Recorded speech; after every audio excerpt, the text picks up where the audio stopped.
guys, I am Katie with Flex Fuel Nutrition, and if you are new to our channel, I just want to say hello. My other half is Mallory, that you will see in more videos to come and in videos past. I just wanted to say welcome to our channel, and if you love what we do here, don't forget to subscribe.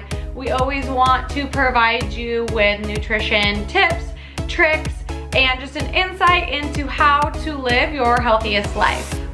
Happy New Year, guys! I hope your new year is off to a great start, and the new year is a great time for everyone to make those new goals, start making healthier changes. It's when everyone is vibing off the momentum that a new year gives. So we thought it would be the perfect time to just give some of our top tips that we believe anybody can implement at any time to make healthier changes in their life. So this video is gonna be quick, to the point, so let's get into it. Our first tip, of course, is identifying your goals. What are your goals? If you don't have tangible, measurable goals, then how do you know what you're working for? So whether that be weight loss, whether it be working out more, whether it be spending more time with your family, we recommend writing them down, putting them somewhere where you can see them, having that reminder in front of you at all times.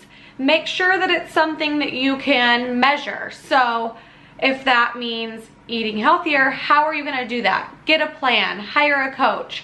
If that means you're going to work out more, how many times a week are you gonna work out? What do those days look like? So whatever it is, it's something that you want to be able to measure. The next one is identifying your limits.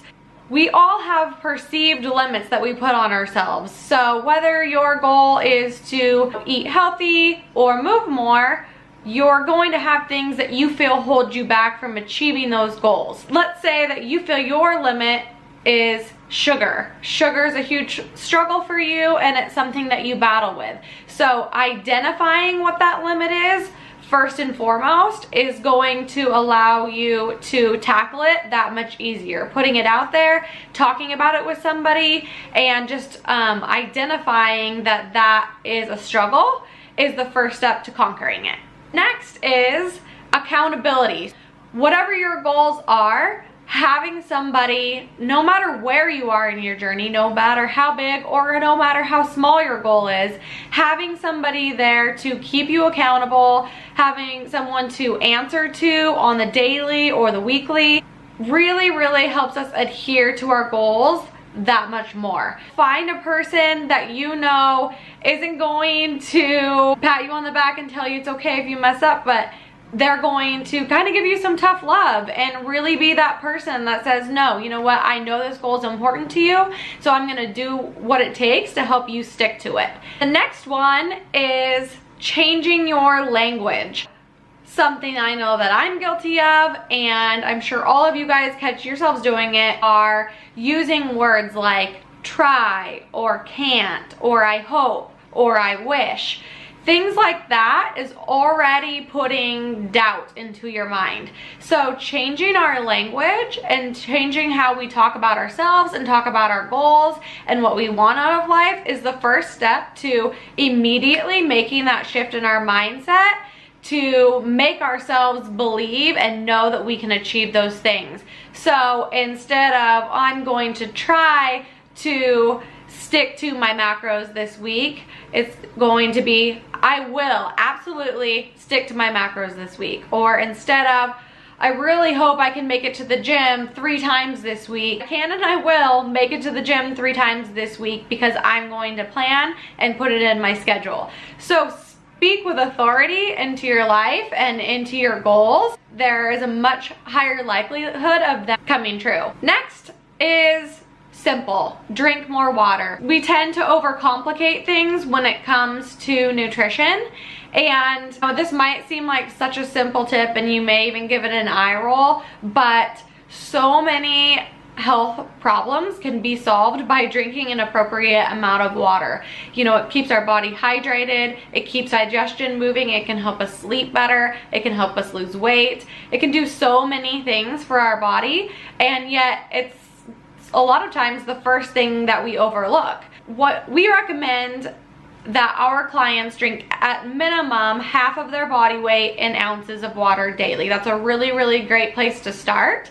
And then from there, every hour of activity, you're going to add 15 ounces. If you calculate half your body weight in ounces and then you realize, wow, I'm drinking way less than that, that's okay. Start with where you're at, and then you can add, say, 10 to 15 ounces every week and try to build up to that. Cutting out processed foods.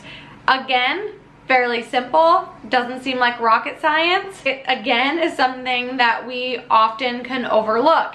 And by simply cutting out processed foods, that can dramatically change your health. Just by doing that alone, you could probably see weight loss.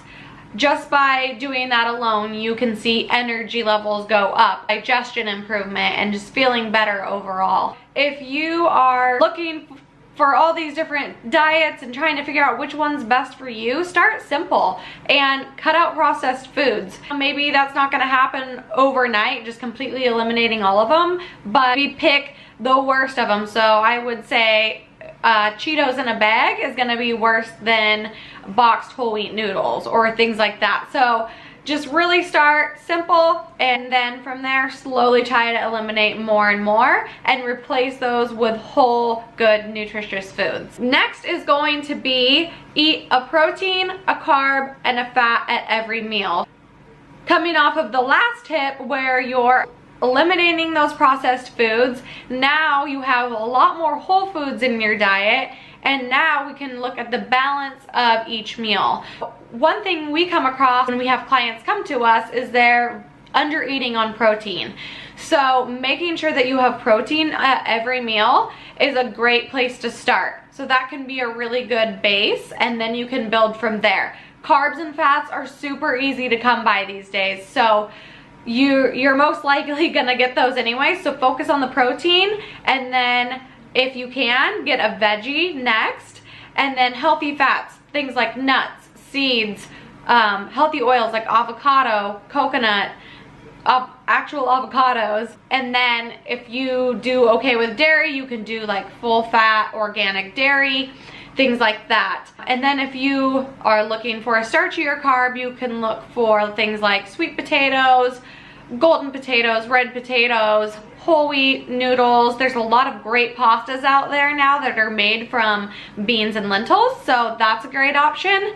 But make sure at every single meal you're getting that protein, carb, and fat. Next is going to be make it fun. Again, seems so simple, but it's so easy to get sucked into the black hole of I gotta hit my goal, I gotta do this every single day, and I gotta like grind, and I can't veer off, or I'm a failure. And you know, it gets really easy to start getting in your head and get really burnt out by it. So, you know, change it up and make it fun. You can team up with a friend, and every week you and your friends switch off new recipes and try new things. Or even make it something with your family where we're gonna make it a point to move together every single night. Everybody's gonna do 10 burpees in the living room, or we're all gonna go for a walk after dinner. You know, whatever that is, try to change it up, make it fun. Try a new exercise class that you've never tried. Do things that you wouldn't normally do, and I promise you it will immediately make it more exciting and kind of reignite that motivation working towards your goals. Last but not least, of course, is forgive yourself. Be kind to yourself, because the road to our goals is not linear. The road to our goals is not black and white. And it is absolutely a journey and not a sprint. I think I heard somebody say the other day, you know, it's just a series of a bunch of tiny little sprints. But it takes a it takes a lifetime. Because, you know, once we accomplish one thing, then we're going to make a new goal. Be forgiving with yourself and be kind to yourself. If you have a day where you veer off track and you were supposed to be eating all unprocessed foods and you eat a pizza, you know what? It's okay. The game changes when you can leave those days behind, and the next day you just get right back on track. Speak kindly to yourself. Stop looking in the mirror and saying all the negative things that you see about yourself. Even if you look in the mirror and you see them, look yourself in the eye and say, you're a rock star, you're beautiful, you are gonna crush this day. Whatever it is, speaking to yourself in a positive, kind manner will go much further than beating yourself down. Even if you have a whole week off, even if you completely lose sight of your goals for a minute, pull up your bootstraps and keep going. Self-love is everything, because if we don't enjoy where we are now, and if we don't speak kindly to ourselves now, that time is gonna pass by while we're striving to get to this goal. And then whether or not you get to that goal or not, you're gonna look back and be like, dang it, I wish that I wouldn't have, you know, been so hard on myself. I wish I would have enjoyed those moments and those days no matter what, because you can't take that time back. That is a wrap for top tips that we have going into 2019. I hope that these are helpful. You know, we have so many more. There's so many ways to live a healthy life, but these are some that we just find are super simple, easy, effective, and we hope that they help you guys going into this year.